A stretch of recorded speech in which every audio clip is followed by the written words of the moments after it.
ఇక్కడ short answers ఇవ్వటం జరుగుతుంది. నెక్స్ట్ సెక్షన్‌లో షార్ట్ ఆన్సర్స్.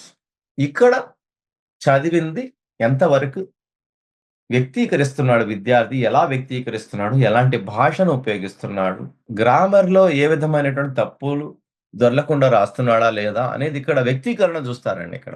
ఇక్కడ ఉన్నటువంటి అన్ని ప్రశ్నలు జవాబు రాయాల్సిందే. ఇప్పటి వరకు దీంట్లో ఏ విధమైనటువంటి చాయిస్ ఇవ్వబడలేదు పబ్లిక్ పరీక్షల్లో. కానీ ఈ సంవత్సరము ఎన్‌ఈపీ 2020 అమల్లో ఉంటుంది గాబట్టి, విద్యార్థులకు మరీ సరళతరం చేయాలి గాబట్టి, వీటిల్లో గూడా చాయిస్ పెట్టేటువంటి అవకాశాలున్నాయి. అంటే ఒకటో ప్రశ్న 2గా విడిపోతుంది. 2 ప్రశ్నలుగా ఇవ్వచ్చు.